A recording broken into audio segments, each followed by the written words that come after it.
Hello and welcome to the very first official media briefing, morning briefing of the Hearts Standard with me, editor Joel Sked, and writer James Cairney. So originally we were going to speak about the St Mirren game coming up on Saturday and look ahead to the press conference that Stephen Naismith will have today ahead of the trip to Paisley. But we actually got a fair few questions, some good, really good ones as well. So we thought we may as well do the first morning briefing as a sort of question and answer. Obviously, the morning briefings will be Monday, Wednesday, and Friday at 10 a.m. So you can watch live, listen live, or it'll go up on our YouTube channel afterwards as well. So, are you ready to kick things off, James? Yeah, I think so. I guess just before we go, I'd just quickly like to say just a few thank you to the response we got, obviously, from the first day. And, we had loads of fans getting involved, signing up, just generally being really supportive. And, it's just really encouraging. It was a great first day for us. And it's always a wee bit nervy before these things when it start. So just a massive thank you to everyone that's joined us so far. It's really means a lot to us. Yeah, I'm glad. I'm glad you stopped me in my tracks there, James, and brought that up because it's just made me look rude and you very polite. But I'm glad you did because I fully echo that. We obviously had a lot of hope in what we're doing, belief in what we're doing, but it was good to see it's received so well, which adds its own pressure to keep that up. But yeah, we'll try our best. So the first question that we'll go to is it was one from at Graham 012662884 GD. Hard to answer now, I know, but when everyone is fit, what would be Hearts' strongest 11? That is a tricky one. Yeah. That is a tricky one. I guess we'll start at the back. Is that probably the best way to go?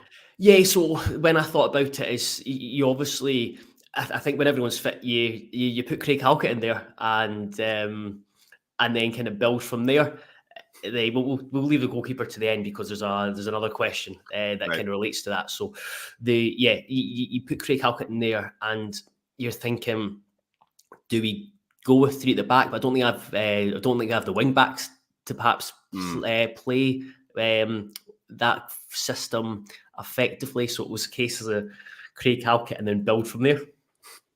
Yeah, no, I think so. Because I think Naismith seems quite wedded to the 4-2-3-1, 4-4-2 hybrid thing. So I think we can probably go for a back four. I agree. Halkett probably has to come in. I guess at that point we need to say, well, who's dropping out? Is it going to be Kent or Rolls? So for me, I would keep a hold of Frankie Kent. I think he's looked really good since he's come in. I think he's added a bit of solidity at the back, and he just looks comfortable. And for all Rose is a good player, and obviously he's Australia international, he's played at a World Cup, and obviously the game against Aberdeen he was excellent. But I do think maybe the fact he's had a bit of a up and down start to the new season that we not entirely convincing all the time, whereas Kent has just looked very consistent in my view. Which obviously at a centre back, that's probably quite a good trait to have. Yeah, that was the dilemma because with Rolls you've got that natural balance, and especially with Halkett, I think they have got a real good balance because Halkett is one of the most aggressive defenders in Scottish football, and you need that. His aerial stats over the last few seasons have just been incredible, and you need someone to really take command at the back and put his head on everything. And then Rolls, and I think he is a wonderful defender. At one-on-one situations like that. That's why the penalty conceded against Palk was so disappointing because in those situations he's usually so good. We've seen that in the World Cup against some of the best players in the world. But yeah, like you said, if you have to go kind of on form, Kent's been really impressive. I think he has replaced Michael Smith as the kind of 7 out of 10 every single week role in the team, and you need that in defence. And so it's a difficult one because I do think there is a really, really good defender in Rolls, but on current form you'd go for Halkett and Kent. What about fullbacks? Got a big decision at left back. I was going to say, I think right back, I think we kind of Natty Atkinson, right? I mean, Yep. don't get me wrong, I think Offia, I think particularly the game against Partick Thistle, he looked really good. Gives you something a bit different, but I think it's got to be Atkinson. Again, he's just the way he gets forward, gets beyond his man, joins in the attack, he just gives you an extra dimension there. The other side, however, it's a wee bit less straightforward. Because I would say that I think Cochrane left back is probably the last few times he's played there, he probably has played a bit better than Kingsley has, I think. But I do think that overall Kingsley's probably a better player, and I think I would probably take Kingsley for just his delivery at free kicks and set pieces, and obviously he gives you a goal through it as well if you win a free kick within 30 odd yards a goal. So I think because of that I would probably go Kingsley, but it's certainly not an easy decision. I mean, right now Naismith's probably, it certainly makes Naismith's life a lot easier, the fact that Cochrane's out for the next month or so, and he's only got Kingsley to pick. But when they're both fit and firing, and there's no gaps elsewhere, you're not flinging Cochrane into midfield or whatever, then it does become a lot trickier, But yeah. I would probably go for Kingsley, I think. What about you? I think so. With the one positive from Cochrane's injury is the fact that I think we're going to see a really settled back four that are going to play basically every week, and I think that's something that defenders and goalkeepers want, is that consistency at the back. I would actually go for. So yeah, I agree with Atkinson. If Atkinson was more convincing or more assured in his left foot, he would be so dangerous in the final third, because he does get into really good positions when he drifts in off the line. But for left back, I disagree. I think I would go for Alex Cochrane. I'm a massive fan of Stephen Kingsley, but I think Cochrane as a left back may be more kind of more powerful. More and probably a slightly better option going both ways. Whereas Stephen Kingsley, I think I just pine for the days of the back three of Stephen Kingsley, Craig Halkett, and John Suter. But that's in the past now. So yeah, I would go Cochrane. Coming into midfield with Naismith, like you said, it's going to be a 4-4-2, 4-2-3-1. Who would be your two holding players? Yeah, well, I think one of them is quite an easy pick. Again, I think Cammy Devlin should be playing. I think when he's like on his game and when he's playing as well as he can, he's an absolutely brilliant player. I think we saw that in the game against Aberdeen. Obviously, there's a Rosenborg game as well. He scored twice. So I think that, just like the amount of industry he's got, just the fact that he never gives his opposition a second on the ball. He's always pressing relentlessly, and he's tidy enough on the ball as well that you can get away with it. So I would definitely have Devlin, and I'm a big fan of him. Really, really like Devlin. It's less straightforward next to him. I don't think Peter Haring is the answer. I know obviously the game against Aberdeen, it wasn't particularly great. You can give him a bit of leeway in the fact that he's coming back from injury and all this, but he just looked a yard off the pace. He didn't look up to it, in my opinion. Like, while I expect he'll play better in the future, I'm just not sure if he gives you enough kind of dynamism, I suppose, in the middle. I don't know if he gets around enough and he's fast enough at getting around, kind of shuttle around the park. So I would probably at this moment in time go for Benny Beningame, provided that he can get back to the level of form that we saw before the injury. And then obviously the other option there as well is probably Callum Neuenhoff, who we've only seen him in sort of fits and starts and little bursts, but I do think that there's a decent player in there, because I think he's got the physicality. He's a big guy and he can kind of throw his weight around a bit, but at the same time, he's got a wee bit more going forward, I think, than the likes of say Haring. So I think that, gun to my head, I'd probably go for Benny, I think, but we've probably not seen enough of Neuenhoff yet to know exactly what it is he brings to the team, I would say. So I think that this is the area of the pitch where I think probably the biggest question marks, just because of that balance, and that's something that fans have discussed throughout this season, going back to last season as well. It's hard to when you say kind of best 11, because I think the best 11 changes depending on the game situation. Yeah, absolutely.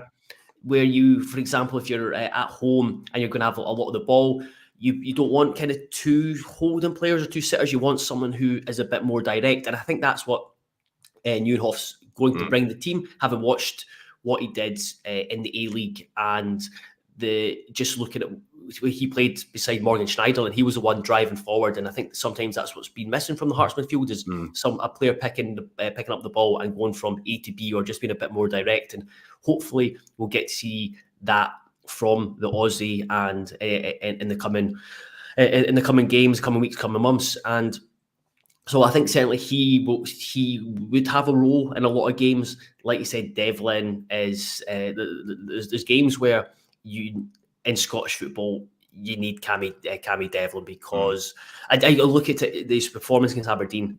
Saturday was tremendous, and you go back to last season when we got beat by Aberdeen 3-0 in one of Nielsen's final games. He was left on the bench, and Graham Shinney ran riot, especially in the first half, and it was clear that Hearts were missing that player to kind of just go kind of dogs of war. Right, I'm going to go up and battle with yourself, because Devlin, while he can frustrate sometimes with his passing, he gives you so much out of possession. So Devlin and Nieuwenhof may be the two would be leaning towards. There's games where Hanning, I think, is very useful. I think he's got a good range of passing, and then Benny, again, the big question mark, because if everyone's fit, he could. I don't think he'd argue. I think he could pretty much just say that he's the best centre midfielder at the club. Probably. So if he was got back to full fitness and found his form that we saw at the start of last season, then it would be very, very difficult to leave him out. This is me just talking around and sitting on the fence. So I'm going to say it depends who we're playing. That's my answer. I know, pathetic. Moving forward to the front four, so to speak. I mean, I think we can just cover this very quickly. Shanklin and Boyce will start, and this is something that surprised me, because I thought when came into the season, I thought you couldn't play the two of them together because it lacked pace and stretching teams in behind. However, with Oda, but more so Vargas, you now have that player out wide who can run in behind, which gets that. Which means that defences can't just push up, because they can't just leave the space in behind that Vargas will take, as Ginnelly did last season's. And then with Boyce and Shanklin, they are two of the most intelligent, technically gifted forwards in Scottish football, and the relationship, some of the link-ups you see with them has been tremendous. And then for me on the left, if he's fit, I still think Barry Mackay. I think he's got great dribbling ability. Yes, he might go missing in games, go missing for long periods, but he's someone who will provide something out of nothing when can he least expect it. He sees things that maybe other players don't, and he is he takes a ball, he dribbles, he takes on the players, and he looks to play that penetrative pass. So I think with him, Vargas, and Boyce and Shanklin, I think you've got a nice balance there. Yeah, I'm going to be very boring, because that's the exact same four that I had written down as well. Yeah, like you say, I think Boyce and Shanklin, you say their link-up play. I mean, particularly we saw that in the goal, the opening goal against Aberdeen last week. That wee lovely give and go in the middle of the park between the two. And I think, like you say, they've both got that relationship where they're both clever players, they're both technically gifted players. They can both pass it, they can both finish. And the way that sometimes one of them drops and everyone goes up, or they might both drop and then allow the wingers to push on. I think that causes a lot of problems, because sometimes they can both push right up, and then sometimes they can both drop right deep, and then the defense doesn't know whether or not to go or to stay. So I think that can cause a lot of problems. Like you say, I think Barry Mackay, you have to have him, and I think he's just a very technically gifted player. I think, arguably the most technically gifted in the squad. I think he's absolutely fantastic. And like you say, he's capable of those little moments of magic that quickly unlocks the defence. And in a stodgy 0-0 kind of game, that's exactly who you need. And on the other side, Vargas, of course, who I've been really impressed with since he's come in. I think he's shown a lot of great flashes. He's obviously he's quick, which helps, but he works awful hard as well. You always see him tracking back down the wings, and helping out Atkinson or Kings on the other side. I think he's better on the right. I know he started on the left against Aberdeen at the weekend there, but I think he looks a bit more comfortable on the right, and obviously he almost scored that. If that shot in the second half, that goes in, absolutely, what a way to open your account for the club. So I think there's a real player there. I think he's really exciting. I would probably say out of the summer signings, he's probably the pick of the bunch, either him or Kent, I would argue. And I think he's got a big future. And like you say, having someone like that who can stretch defenses, who can just, even if he's not on the ball, it just gives him something to worry about. You need to worry about, is he going to dart in behind you? Even just that alone has value. So I think that I think he's a really exciting player. And I think, like you say, I feel a wee bit sorry for Oda, because I think Oda's had a good start to the season as well. I think he's looked pretty good, but I do think Vargas is just better. Yeah, I think Oda, he's been productive, but sometimes I feel there's times where I want him to be a bit more aggressive on the ball and take on his fullback. But yeah, he's good, a very good option to have. And I left out the goalkeeper because there was a question from Hearts Stats, and it was, one of them was, does Craig Gordon come straight back in when he's fully fit? So kind of, again, it touches on this question about the strongest 11. I mean, I think so. Just because he is the greatest Scottish football goalkeeper of his generation, and everyone wants to see him back in between the sticks. Yeah, no, I think he has to come back in. He does. I think Xander Clark's deputised pretty well, obviously, in his absence. And yeah, long running team. He's not done too much wrong. Don't get me wrong, but Craig Gordon is Craig Gordon. Goalkeeper. Yeah, he's Craig Gordon, absolute legend. And obviously, he's getting towards the end of his career as well. So he's maybe only got who knows how long he's got left. So yeah, no, I think just purely in terms of shot stopping ability. I mean, we remember, not last season, but the year before, he was just. It seemed like every game he was just pulling off a save where any other goalkeeper would have let that in. The amount of goals he prevented for Hearts was just remarkable, and it was just utterly magnificent. So yeah, I think it has to be Gordo. Has to be. He is. He will only play when 100%. Because when I was speaking to him for the interview, I was chatting to him afterwards and just asking about his injury and just talking about, like, as a goalkeeper coming back, and he did say that we kind of talked about how some players you can come back and you might only be 80% fit, 75, 80, 90%, not actually 100% fit. So as a goalkeeper, you need to be 100% fit because you're in that position where you can't take any risks. And he's like the explosive. I think it's a lot of it. A lot of it now is to do with the explosive nature of goalkeeping, where he's pushing off. And he's just kind of getting across his line. So I think he'll only be available when he feels like he is 100% fit. Looking at other questions, an interesting one from @_Jason_91. Well, that's an interesting question, but also it was at Jerry Gillis. Is Lowry's this season Garang cool? He referred to him as a vanity sign. I think cool. I think that's slightly harsh, because Cool arrived at Newcastle and was from the A-League, and he had played. He'd been at World Cup, so it was. I think at the time was an exciting season.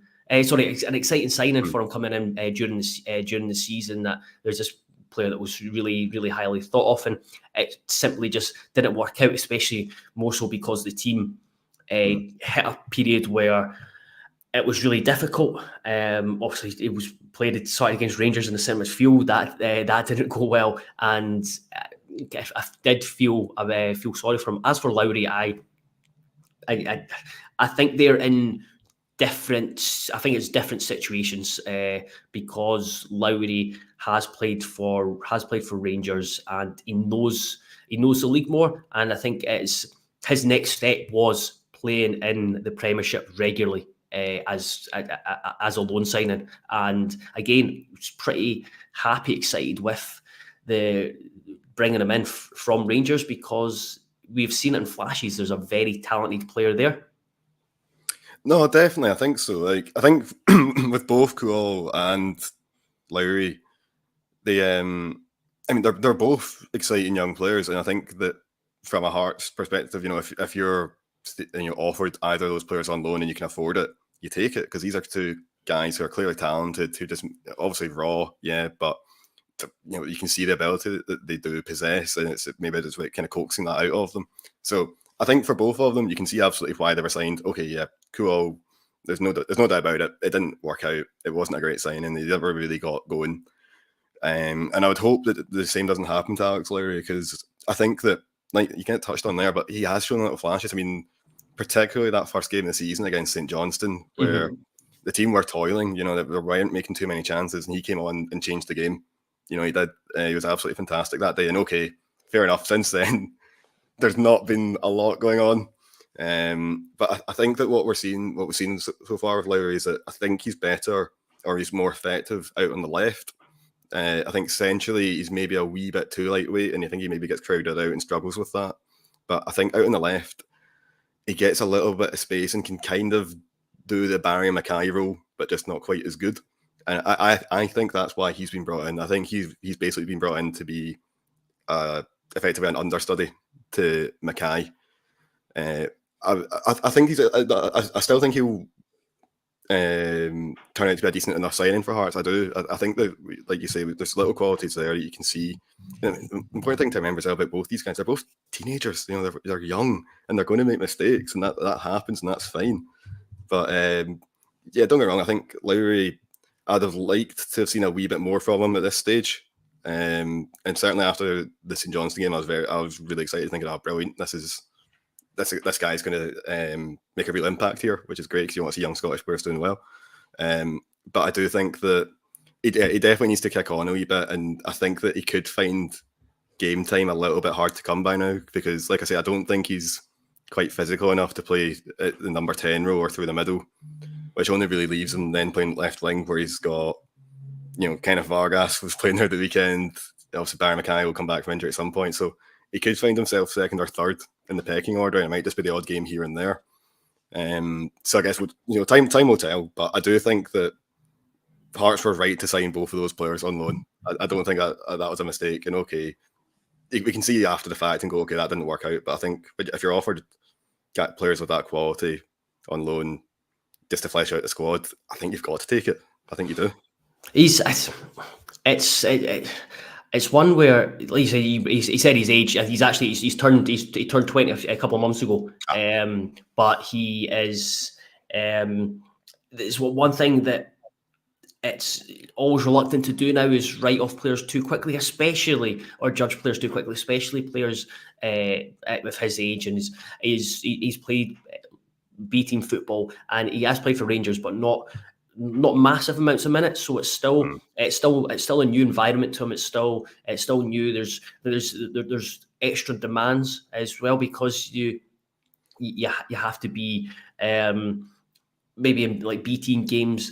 His talent was just stood out well above everyone else. Whereas now he clearly has the talent, but it needs to be mixed with the dirtier side of the game. And I think that's a big thing. This season will be a learning curve for him, and hopefully for Hearts, it's a learning curve for him, but also Hearts will benefit with him as well, as him growing as a player into the season. And I wouldn't be surprised if, while he might not be a starter in the next, for the next few weeks or months, I do think over time he'll contribute vastly, just because his talent, and you hope that shines through. Before we go on to another question, I did think did comment come through. I saw a comment come through from Ewan Robertson. Not only is James painted as well maroon, he's also bought a maroon jumper as well. So yeah, I'm expecting a big Rudy Scatchell portrait when I speak to you behind you when I speak to you on Monday. Absolutely, yeah. I've got it commissioned already. Should be arriving any day now. Let's take a question from @Amaruso1998. So that's Scott McIntosh, Amaruso lets it run. I think it's really interesting question. It's probably the last one we do. Do you agree that we are being priced out of the British transfer market, or do you think there's an element of following a trend with our current strategy? So yeah, that kind of points to the transfers the last maybe couple of seasons.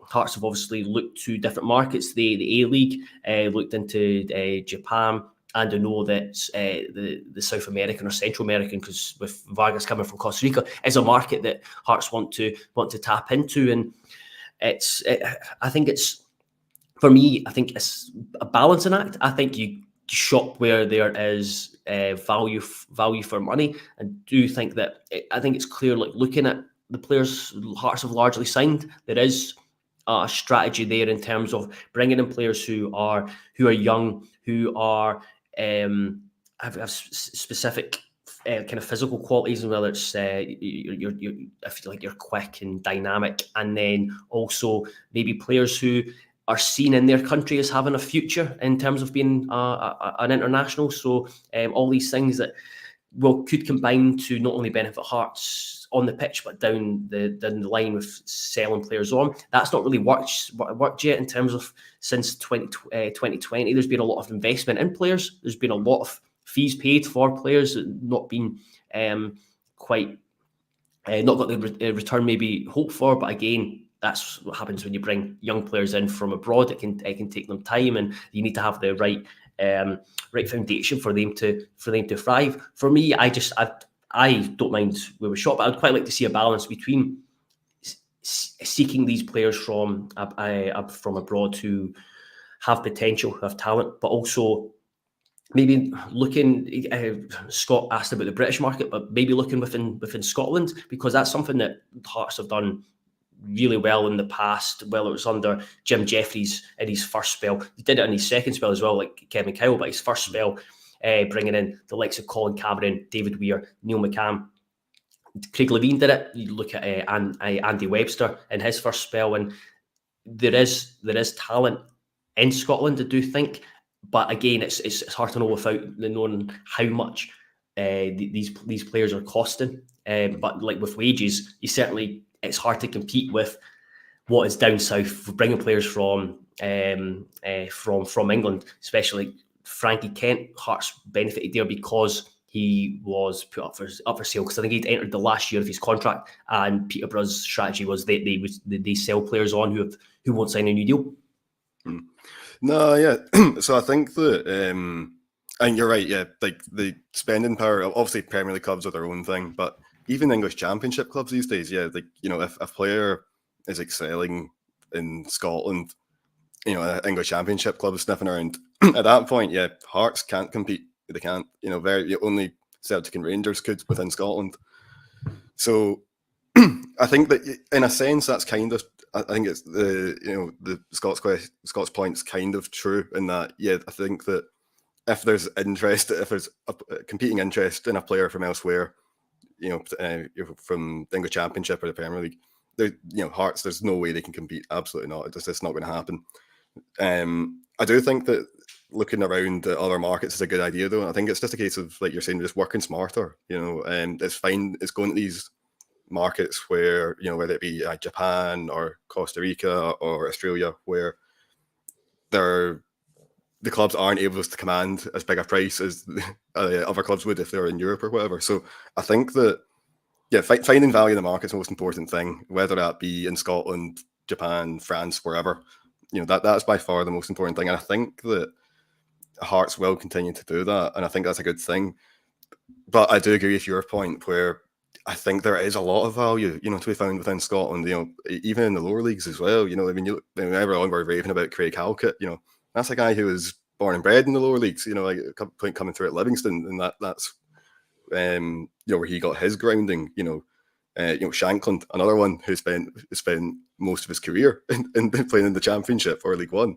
And then you've got even guys like Boyce, who also started at county and went away. So I think there is value to be found within Scotland, and I think that it's about, from Hearts' perspective, it's about trying to spot these guys before they're banging in, you know, before they're hitting such great heights that it's obvious that they're good and everyone's going to want to sign them. You know, look at you know, like Aberdeen signing Lewis Ferguson, for instance. You know, they played a few games at Hamilton. Aberdeen sign him, and then it's clear that that guy's going to go places. You know, so I think that those are the kind of players that Hearts should be going after. And obviously, it's easy to say that after the fact, but you do see it, and you know, I think there are a few players even just now in the Championship that could possibly do a job at Hearts. You know, I think who have impressed. And I think that you do want to have that kind of those young Scottish players coming through as well. You want them to know that Hearts is a place where if they come in for you, you can go there and you can get game time, and you want to earn that reputation so that other players want to follow suit. So I think it's really important to do that. And like I say, yeah, I think there is a lot of value to be found, top end of the Championship, lower end of the Premiership. And, some clubs can hold out and ask for fees that are maybe more than they should be. Yeah, so some can't, some so, can't do that. Look at a Livingston or maybe like a Ross County or something like that, where they're not in a position of financial health to knock back these sorts of bids. So I think that I would like to see probably a little bit more shopping done in the Scottish market. But having said that, I do think that looking elsewhere, looking across the world, I think that's got a lot of value to it, and I completely understand why they do it. Because if you want to be a successful club, if you want to be, regularly getting third, regularly getting into European group stages, you're going to need to find these guys and then start flipping them for money. And the best way to do that is to buy them young, give them a couple of years, see how they get on, and then hopefully sell them on for a profit. Perfect. Well, we will leave it there. James, thank you very much for joining me, and thank you very much for you, the readers, listeners, subscribers, for sending in your questions. We'll certainly do this quite often, I think, because it's always good to kind of get talking points from fans and what fans want to know. So yes, thank you very much for sending those in, and thank you very much for the support that you've given us over the last 24 hours, and hopefully we can continue to deliver content that'll keep you reading and listen. Well, before we go as well, just on that, just going to quickly plug your kit piece as well. That's up on the website today. Definitely worth a read. Obviously, the 150th anniversary kit. We all know it. Beautiful kit. And it's actually a brilliant story behind it. There's a whole bunch of things that I hadn't thought about. And you've done a great bit of work speaking to all these different people that were involved. The guy that composed the soundtrack for the video, the guy that filmed it, the people who were involved in the design of the shirt and the marketing of it. So again, really good read about very lovely kit. Yeah, and I mean, it's did it because of the anniversary kit, but I think it's good for if anyone's just interested in how the process of a kit and how clubs select it, because it's a much longer process than I thought. And you'll if you read it, you get to the bottom, and there's a wee tease about the next season's kit, because it's already been signed off. That's how far in advance. 14 months, wasn't it? 14 months. Yeah, between so it's usually between 12 and 14 months the process takes. So it's it's there was a lot of interesting things like UEFA.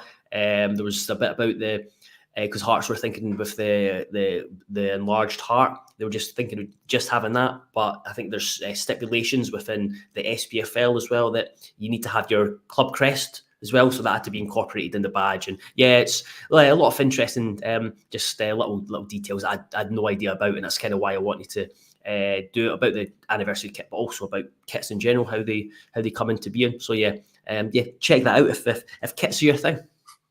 Absolutely. Anyway, lovely. Thank you very much, James. And be sure to check across the site, because we'll have stuff up later today or this at night tomorrow morning regarding the press conference and some kind of looking ahead at the lineup for the St Mirren game. And then there'll be plenty of stuff tomorrow and Sunday and Monday from the St Mirren game itself. And hopefully that's we start with 3 points. Here's hoping.